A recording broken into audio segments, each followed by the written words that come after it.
Hi, I'm Jan Ozer. In this tutorial, you'll learn about normalization and compression in Adobe Audition and Adobe Premiere Pro. Here's the backstory. I've got a Bowflex in my office and I work out, 2-3 days a week. And one of the things I like to do when I'm working out is listen to podcasts, and I listen to a lot of podcasts from Dan Patrick. So let's download this one while I'm talking. And one of the problems I have with the Dan Patrick podcasts is that they're always too low, and I've really got to boost the audio volume on my system to hear it. Let's take a quick look and see why that might be. Let me open the containing folder, and here's the podcast, and then here's Audition, and I'll drag the podcast in, and then double click it to look at the waveform. Now, if you've never looked at a waveform before, this is a graphical representation of the volume in the file. And the closer you get to the edges over here, and the edges are 0 dB, so these are all minus numbers. 0 dB is the loudest you can get both on the top and the bottom. This is a mono file, which is pretty typical for podcasts. They're speaking into mono microphones, no reason to distribute stereo. But the audio volume is very, very low. Now you can fix this a bunch of different ways, and let's look at one of them. We could just come in here to Effects, Amplitude, and Compression and just amplify the file. And let's say we amplify it by 25 decibels or 25 dB.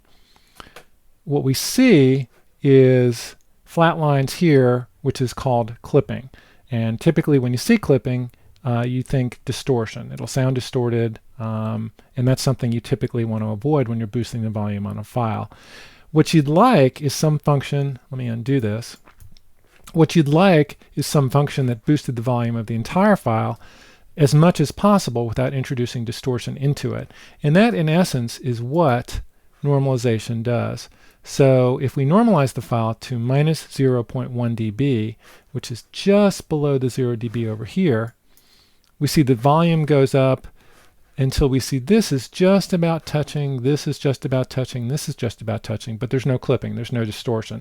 So that's what normalization does, and that's what the Dan Patrick engineers should do before they release their files on the internet. Now, it's pretty simple to do if you're working on Audition. What about if you're editing your files in Premiere Pro? Let's go over to Premiere Pro and we'll look at a different kind of problem. So this is a file that's got loud regions here and soft regions here. And if you've ever shot a wedding or ever shot a ballet or ever shot even a seminar, you know that there are peaks of applause, and maybe at the start, maybe at the beginning, maybe both. And if you try to use the normalization function, you're not going to get the boost in volume in the lower regions because, again, normalization won't boost the higher regions to the point that it would cause distortion. So if we come in here and we right click and we choose audio gain, normalize max peak to 0 dB, and we did minus 0.1 in Audition, which is pretty much the same thing, we're going to see very little, if any, change. Okay, so I'm going to click OK, and we saw no change in the lower regions here because Premiere Pro couldn't boost the volume here without introducing distortion here. So what do? Let's look at a couple of different cases. Place a cut here. Now, if all I cared about was this region here, I don't really need to amplify this. Let me cut this, and I'll talk about this section in a second. If all I want to do is boost this volume here, I would separate it by using the razor blade tool, choosing audio gain, normalize max peak to 0 dB, and now we're going to see a pretty healthy increase, getting this region to just at the 0 dB level, which is what we want. Now if we do the same thing here, audio gain, normalize max peak to 0 dB, we're going to see very little change because we've got this peak over here. And I don't know what this peak is, but what I would do in this case is I would undo this, Control Z, and then I would say Edit Clip in Adobe Audition.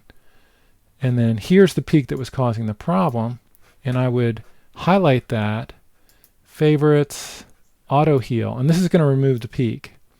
And then I could do this in either Audition or Premiere Pro at this point, but let's say normalize to minus 0.1 dB, and then we see the boost that we want. If we save this file, and then we go back to Premiere Pro, we'll see the volume increase. So now what I've done, originally applying normalization to the entire file did nothing because the peaks were already very close to 0 dB, so you couldn't increase the volume here in these regions without causing distortion here. So when you're faced with a file with multiple regions that are have different volume levels, then just use the razor tool to split the file and then apply normalization to the individual regions. Now, there's one other function I want to talk about. That's normalization. And the function I want to talk to you about is compression, which solves a little bit of a different kind of problem. So this is a narration that I did for an internet project. And it talks about Premiere Pro and CS5. And if we look at the waveform, the levels look pretty adequate. We're down here in the -1 dB range. Here we're a little bit higher. On top we're a little bit lower. But overall you would look at this and say, well, if we apply normalization, we're not going to get that much of a boost. So we normalize, and we see, yeah, we push this down to the 0 dB level, but we really don't see that big a change in the file. Let me undo this with a Control-Z and redo with a Control-Shift-Z and kind of go back and forth for you. And we're not seeing a big change at the extreme of volume levels, and we're seeing very minimal change inside here in the middle of the file itself. What I want to do here is I want to make the entire voice sound more robust. Kind of like those car ads that have this impossibly, masculine voice that is fake, but you don't really know how they're doing it. Well, they're doing it with a function called compression.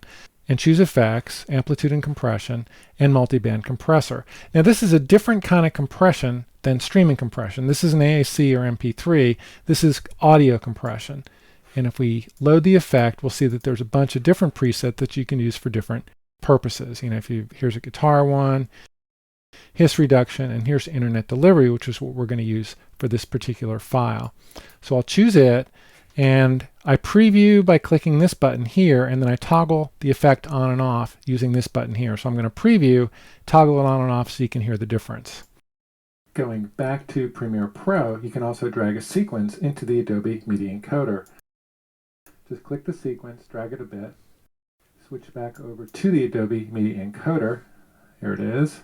Drag it in and release. Okay, so what we're hearing is the entire voice sounds more robust. It's not like we're increasing the peaks, but we're really producing a more robust sound. And once I apply the filter, you'll see that the audio waveform looks much more beefy here in the mid ranges. So let me reduce this down a bit because I want to make sure I don't produce any distortion at the top end. So let's try that, and then I'll click apply, and okay, so we've got a couple of points that are touching but not big enough to cause distortion. And let me undo and redo. So if we hit Control-Z to undo, you'll notice that most of the change occurred in the mid-range of the file. So there's the original file, and here's the post-compression file. And if we listen to it, going back to Premiere Pro, you can also drag a sequence into the Adobe Media Encoder. Okay, and let me undo it. Going back